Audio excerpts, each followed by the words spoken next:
আসসালামু আলাইকুম ওৰহমতুল্লাহি ওয়াবাৰাকাতুহু নাহমাদুহু ওয়া নুসাল্লিমু আলা ৰাসূলিহিল কাৰীম আম্মা বা'দ। মোৰ সন্মানীয় দিনী ভাই ভনীসকল,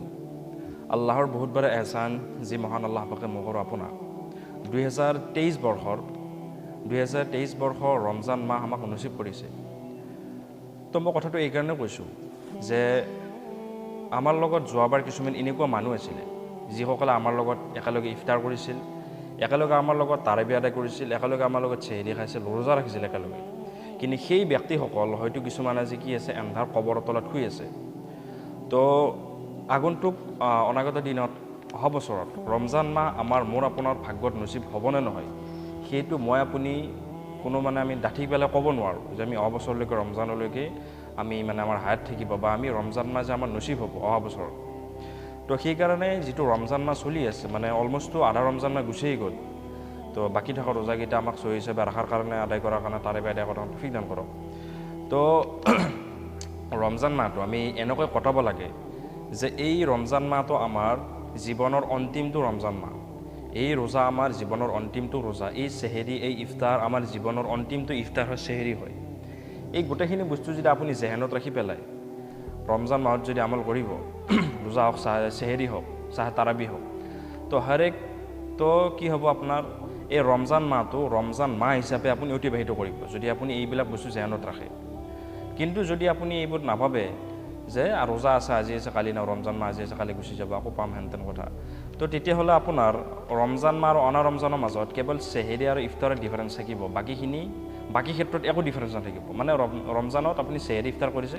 আৰু অনা ৰমজানত আপুনি চেহেৰি ইফতাৰ কৰা নাই, কেৱল এইখিনি ডিফাৰেঞ্চ থাকিব। তো সেয়েহে গতিকে আমি জেহেনত এইটো ৰাখোঁ যে এইটো ৰমজান মাহ, এইটো ৰোজা, এইটো তাৰাবি, এই ৰমজান মাহটো আমাৰ জিন্দগীৰ অন্তিমটো ৰমজান মাহ। এইটো জেহেনত ৰাখি ইনশাল্লাহ ৰমজান মাহটো আমি যেতিয়া কটাম তো সেই ৰমজান মাহটো আমাৰ ৰমজান মাহ হিচাপে অতিবাহিত হ'ব। নহ'লে আমাৰ বেলেগ মাহত দৰে ৰমজান মাহটো আমাৰ গুচি যাব, আমি গমেই নাপাম। তো যি নহওক, আচল মুদ্দাটোলৈ আহিছোঁ যে ৰমজান মাহত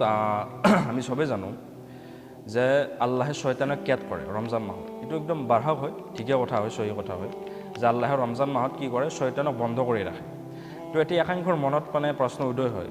যে ৰমজান মাহত যদি শয়তান বান্ধি আল্লাহে পাক ৰাখে, যদি জেলতে ভৰাই ৰাখে শয়তানক, আল্লাহে যদি বন্দী কৰি ৰাখে, তো মানুহে গুনাহ কি কাৰণে কৰে? ৰমজান মাহতো এনেকুৱা মানুহ আছে যিসকলে এতিয়াও ৰোজা নাৰাখে, তাৰাবি পঢ়া নাই, ৰোজা ৰখা নাই, যাৰ নামাজো নাই, আনকি ৰমজান মাহটো মদ খোৱা মানুহো আছে। তো কি কাৰণে কৰে তেওঁলোকে? হালাকি আল্লাহেতো কৈ শয়তানকতো বান্ধি থৈ দিছে, এইটো আমাৰ হাদিছৰ পৰা গম পোৱা যায়। তো কথা হ'ল সেইটো যে এই বস্তুটো আমি বুজাৰ আগতে, ইয়াৰ প্ৰশ্নটোৰ উত্তৰ আমি পোৱাৰ আগতে আমি এইটো বস্তু বুজিব লাগিব যে আমাক গুনাহ আমি কৰোঁ কি কাৰণে। আমাক উলামাসকলে যিখিনি বুজাইছে এই ক্ষেত্ৰত, কিতাপত যিখিনি আহিছে, মই গোটেইখিনি খোলাচা ইনশাল্লাহ সহজ হিচাপে আপোনালোকৰ ওচৰত উপস্থাপন কৰাৰ কাৰণে চেষ্টা কৰিম। তো প্ৰথম কথা হ'ল, আমি গুনাহ কি কাৰণে কৰোঁ? আমি গুনাহ কেৱল এই কাৰণে কৰোঁ নেকি যে আমাক শয়তানে ৱাছৱাছা দিয়ে? আমি কেৱল গুনাহ এই কাৰণে কৰোঁ নেকি যে আমাক শয়তানে কি বুলি কয়, আপোনাৰ বেয়া ৱাছৱাছা দিয়ে, আমাক বেয়া কামৰ উচতনি জগায়, গুনাহৰ কাৰণে কয়, আমাদা কৰে, ইবাদতৰ পৰা দূৰত ৰাখে? কেৱল শয়তানৰ এইটো কাম নেকি? তো ইয়াৰ উত্তৰ এইটো হ'ব যে বিলকুল নহয়, যে শয়তানে যে আমাক গুনাহত লিপ্ত কৰাব, ৱাছৱাছা দিব, খোৱাহিচাত পেদা কৰিব, শয়তানে হাৰাম খোৱাহিচাত যি পেদা কৰিব, হাৰাম ইচ্ছা পেদা কৰিব। তো ইয়াৰ অৰ্থ এইটো নহয় যে চব শয়তানে কৰি আছে। কাৰণ মই কিয় কৈছোঁ, ইবলিছ আৰু আদমৰ কথা আমি চবেই জানো। ইবলিছে কি কৰিছিল? আদম আলাইহিছ সালামে সিজদা কৰা নাছিল, চবেই জানে, মোৰ ভিডিঅ' যিমানবিলাক চাই আছে এইবিলাক ঘটনাটো চবেই জানে, আগৰ কথাবিলাক। তো ইবলিছক আদম আলাইহিছ সালামক যদি সিজদা কৰা আল্লাহ হুকুম কৰিছিল ইবলিছক, তো ইবলিছে সিজদা কৰাৰ কাৰণে অমান্তি হৈছিলে, অস্বীকাৰ কৰিছিলে। তো এটা প্ৰশ্ন এতিয়া আহে যে সেই ইবলিছক কোন শয়তানে উচতনি দিছিলে যে আদমক সিজদা নকৰিবা? সেই ইবলিছক কোন শয়তানে উচতনি দিছিলে যে তুমি আদমক সিজদা নকৰিবা? কাৰণ তুমিতো বেহেতৰ হয়, তুমিতো জুইৰ দ্বাৰা সৃষ্টি হয়, আদম মাটিৰ দ্বাৰা সৃষ্টি হয়। তো এই কথাটো যদি আপুনি ভাবিছে মোৰ এই কথাটো, তো মোৰ এই কথাটোতে এই প্ৰশ্নটোৰ উত্তৰ লুকাই আছে, কিছু হ'লেও লুকাই আছে। যিবিলাকে বুজি পাইছে যে ৰমজান মাহত আল্লাহে শয়তান যদি বান্ধি ৰাখে, তো তেতিয়াহ'লে আমি গুনাহ কি কাৰণে কৰোঁ? তো কথা হ'ল এইটো যে আমাক নফছে গুনাহত পেলায়। প্ৰথম কথা এইটো, আমাক কি হয় যে নফছে আমাক গুনাহত পেলায়। এতিয়া নফছে আমাক কোনবোৰ গুনাহত পেলায়? এতিয়া চাব, যিবোৰ গুনাহ আমাৰ বডিটো ৰিকুৱাৰমেণ্টৰ লগত জড়িত, মানে আমাৰ বডিটো যিখিনি ৰিকুৱাৰমেণ্ট হয় মানে খোৱা বোৱাৰ ক্ষেত্ৰত হওক মানে খোৱাহিচাতৰ ক্ষেত্ৰত হওক টোপনিৰ ক্ষেত্ৰত হওক তো এনেকুৱা আমাৰ যিবিলাক বডিটোৰ লগত মানে জড়িত হয় মানে বডিটোৰ লগত সংগতি যিবিলাক বিষয় আৰু তো তাৰে যদি কিবা নাযায় ইচ্ছা বা তাৰে যদি কিবা হাৰাম প্ৰকাৰৰ ইচ্ছা যদি আমাৰ মানে হাৰাম ইচ্ছা যদি মানে জাগ্ৰত হয় পেদা যদি হয় খোৱাহিচ যদি তো সেইটো তাৰমানে নফছৰ কাৰণে হয় সেইটো মানে নফছৰ কাৰণে হয় কাৰণ নফছৰ কাৰণে মই হয় বুলি কিয় কৈছোঁ এইটো মোৰ কথা নহয় মই কৈ আছোঁ যে উলামাসকলৰ কথা এইবোৰ মই আপোনাক চিধা মানে সহজ ভাষাত মই আপোনালোকক মানে উপস্থাপন কৰাৰ কাৰণে চেষ্টা কৰিছোঁ তো নফছৰ কাৰণে চাব এতিয়া এজন ব্যক্তিয়ে ৰোজা ৰাখিছে বহুত ডাঙৰ আল্লাহ ৱালা বুজুৰ্গ হয় তেখেতে ৰোজা ৰাখিছে মানে তেখেতৰ পিয়া অনুভৱ হ'বই এইটো নৰ্মেল কথা হয় এজনে যদি কোনোবা বেনামাজিও যদি ৰোজা ৰাখিছে ছাপ'জ তাৰো পিয়া অনুভৱ হ'ব আৰু কোনোবা এজন ডাঙৰ বুজুৰ্গ অলি আল্লাহ যদি আছে ভাল আলিম যদি মুফতি ডাঙৰ মুফতি যদিও হয় তো তেখেতৰ অবভিয়াছলি ভোক লাগিবই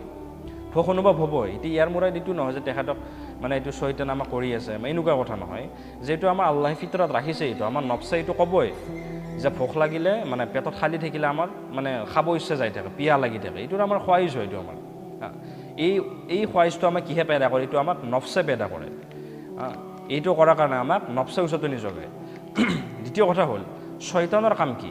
এটা শয়তানৰ কাম এইটো যে শয়তানে নফছে আমাক কিবা এটা কাম কৰাৰ কাৰণে ক'লে তো শয়তানে কি কৰিব সেই কামটো পৰিণতি যিটো আঞ্জাম আছে যি পৰিণতি আছে যি আঞ্জামটো আছে যাৰ ফলাফল আছে সেই কামটো আমলটোৰ ফলত তো সেই আমলটোৰ পৰিণতি আছে সেই পৰিণামটোৰ ওপৰত শয়তানে কি কৰিব এখন পৰ্দা টানি দিব যে মানে এইটো অমুক পৰিণাম নহয় এতিয়া ছাপ'জ মই কৈছোঁ যে ভোক লগাটো মানে এটা নফছৰ পৰা এতিয়া ছাপ'জ ৰোজাৰ অৱস্থা কাৰোবাৰ ভোক লাগিছে আৰু পিয়াহ লাগিছে এতিয়া সি যদি পানী খাই দিয়ে পানী খাইছে মানে কি বা কিবা খানা খাইছে মানে কি তাক তাৰমানে সেই শয়তানে পৰ্দা টালি দিছে যে খানা খাই দে বা মানে কি হয় খানা খালে একো নহয় ভোকা লাগিছে তো পিছত উঠা নাই পিছত ৰোজাটো কাজা কৰি দিবি হেন কথাটো বিভিন্ন মানে উচতনি দিব শয়তানে তো শয়তানৰ কাম এইটো যে যিবিলাক আমাৰ নফছে খোৱাহিচাত যিবোৰ পেদা কৰে তো সেইসমূহ কি হয় আমাৰ তাক যদি সেইসমূহ যেতিয়া গুনাহলৈকে গুচি যাব তো শয়তানে কি কৰে সেই গুনাহটোৰ পৰিণতি যিটো পৰিণাম আছে সেই গুনাহটোৰ সেই পৰিণামটোৰ ওপৰত শয়তানে তাৰমানে এখন পৰ্দা টানি দিয়ে যাৰ কাৰণে মানুহ সেই গুনাহটো কৰে শয়তানৰ কাম হৈছে এইটো যে আপুনি এই কথাটো এটা এনেকৈ বুজিব যে এজন মদাহী ব্যক্তিয়ে যদি সি নিজে মদাহী হয় কিন্তু সি নিজে কি বুলি কয় আপোনাৰ নিজৰ সি বিবি আৰু বাচ্চাৰ কাৰণে এজন মদাহীয়ে নিজৰ বিবি আৰু বাচ্চাৰ কাৰণে মদ খোৱাটো পচন্দ কৰিব নেকি বিলকুল পচন্দ নকৰে হালাকি সি নিজে মদাহী কিন্তু সি নিজৰ বিবি আৰু বাচ্চাৰ কাৰণে মদ খোৱাটো পচন্দ নকৰে কাৰণ সি গম পায় যে মদ খোৱাটো বেয়া কাম কিন্তু তাক কি কৰিছে শয়তানে এখন পৰ্দা টানি দিছে তাৰমানে যে মদ খালে তোৰ একো নহয় হেন তেনেকুৱা কথা হ'ব মদটো খাই কি হয় মদটো চবেই খায় ন অলপ ইচ্ছা কৰিছে খাই দিয়ে মদ নাখালে তো থাকিব নোৱাৰিবি নহয় তোৰ হাত ভৰি কঁপিব ধৰিব তো মদ খাই থাক তো সেনেকৈ শয়তানে তাৰমানে তাৰ এটা পৰিণাম যিটো হয় মদ খোৱাৰ যিটো পৰিণাম আছে পৰিণতি যিটো আছে তো তাৰ ওপৰত শয়তানে এখন পৰ্দা টানি দিয়ে সেইকাৰণে সি নিজে যদিও মদায় সি নিজৰ বিবি বাচ্চা কিন্তু কেতিয়াও নকয় মদ খোৱাৰ কথা এই কথা আহিল নফছে আমাক গুনাহত কি কাৰণে পেলায় ৰমজান মাহত আমাক নফছে গুনাহত কি কাৰণে পেলায় তো এই কথাটোত মিছাল উলামায়ে কেৰামে আৰু প্ৰকাৰে দিছে যে এখন ফেনৰ চুইচ আমি যেতিয়া ওপৰত ফেন চলি থাকে তো ফেনৰ চুইচটো যেতিয়া আমি দিম ফেনখন কি হ'ব চলা আৰম্ভ কৰিব কিন্তু ফেনখনৰ যেতিয়া আমি অফ কৰিম ফেনখনৰ চুইচটো যেতিয়া অফ কৰিম আমি তো ফেনখন ছেকেণ্ডতে অফ হৈ নাযায় মানে মই যেতিয়া ফেনৰ চুইচটো অফ কৰিছোঁ এনেকুৱা নহয় যে সেই অফ কৰা মুহূৰ্ততে অফ কৰা ছেকেণ্ডটোতে ফেনখন বন্ধ হৈছে লগ মানে অফ কৰাৰ লগে লগে মানে হঠাৎ এনেকুৱা মানে ৰখি যাব ফেনখন এনেকুৱাতো নহয় এনেকুৱা হ'ব নেকি নিশ্চয় নহয় তো কি হয় ফেনখনৰ চুইচটো অফ কৰিলে ফেনখনৰ পৰা বিদ্যুৎটো নোহোৱা হৈ যায় তাৰ ফলত কি হয় আগতে যিটো তাত বিদ্যুৎ চলি আছিলে বিদ্যুৎ লাগি আছিল তাৰ কাৰণে ফেনখন চলি আছিল মানে চুইচটো অফ কৰি দিয়াৰ পিছত বিদ্যুৎটো তাৰ পৰা যেতিয়া নোহোৱা হৈ গ'ল তো তেতিয়া কি হ'ল ফেনখন লাহে ঘূৰি এটা টাইমত লাহে বন্ধ হৈ যাব এইটো হ'ব কিন্তু ছেকেণ্ডতে বন্ধ হৈ নাযায় ফেনখন ঠিক তেনেকৈ আমি মানে কি বুলি কয় আপোনাৰ ৰমজান মাহত অনা ৰমজানত গুনাহ কৰি আমাৰ কি হয় সেই গুনাহৰ প্ৰভাৱটো আমাৰ ৰমজান মাহতো ৰৈ যায় সেই গুনাহৰ প্ৰভাৱটো আমি তাৰমানে ইমান অনাৰমজান ইমান তাৰমানে গুনাহত লিপ্ত হৈ থাকোঁ যাৰ প্ৰভাৱটো তাৰমানে অনাৰমজানত মানে কি বুলি কয় ৰমজান মাহতো মানে পৰিলক্ষিত দেখা পোৱা যায় যদিও বা আমাৰ পৰা শয়তান আঁতৰ হৈ যায় যেনেকৈ বিদ্যুৎ ফেনখনৰ পৰা যেনেকৈ আঁতৰ হৈ যায় তথাপি ফেনখন কি হৈ থাকে এটা সময়ত লাহে চলি থাকে তথাপি মানে তাৰ প্ৰভাৱটো থাকে বিদ্যুতৰ প্ৰভাৱটো কিছু সময়লৈকে তো ঠিক তেনেকৈ ৰমজান মাহত অনা ৰমজানত যদি আমাৰ লগত শৈতান লাগি থাকে, শৈতান লাগিলে আমাৰ লগত গুণা কৰাই আছে, আমি গুণা কৰি আছোঁ, শৈতানে গোলামী কৰি, শৈতান আমাৰ পৰা আঁতৰে হ'ল। তথাপি আমাৰ কি কৰে, সেই গুণাহৰ প্ৰভাৱটো, আগৰ গুণাহৰ যিবোৰ প্ৰভাৱ আছিল আমাৰ গুণা কৰি আমাৰ যি মানে ভিতৰৰ ফালে কলা চাই পৰি গৈছিলে, তো তাৰ প্ৰভাৱটো তাৰমানে আমাৰ ৰমজান মাহতো থাকে কিছু কিছু। তো সেইকাৰণে আমি কি কৰোঁ, তাৰ কাৰণে আমি গুণাহত লিপ্ত হওঁ তাৰমানে। তো ইনশাল্লাহ আমাক যি নহওক, তো ৰমজান মাহটো আমাৰ আধাটো অতিবাহিত হ'লেই, অতিক্ৰমটো হ'লেই। তো আল্লাহ আমাক সকলো মুছলমান ভাইৰ ৰোজাসমূহ, আমাৰ চেহেৰি, ইফতাৰ, ৰমজান মাহৰ তাৰাবি, গোটেইখিনি আমাক আল্লাহে, গোটেইখিনি ইবাৰত আমাৰ আল্লাহে কবুল কৰক। আৰু কিবা যদি আমাৰ ভুল ভ্ৰান্তি হৈ গৈছে, আল্লাহ আমাক ক্ষমা কৰক। আৰু ৰমজান মাহত আল্লাহ আমাক তেনেকৈ ৰোজা ৰখাৰ, তাৰাবি পঢ়াৰ, চেহেৰি খোৱাৰ, ইফতাৰ কৰাৰ, ৰমজান মাহত নামাজ আদায় কৰাৰ, তাৰাবি পঢ়াৰ তৌফিক দিয়ক, যেনেকৈ আল্লাহ পাকে বিচাৰি আছে। তো আল্লাহ পাকে আমাক সকলোকে এই ৰমজান মাহত বেছি বেছি ইবাদত ও আমল কৰাৰ তৌফিক দান কৰক। ওয়া আখিৰু দাৱানা আনিল হামদুলিল্লাহি ৰাব্বিল আলামিন।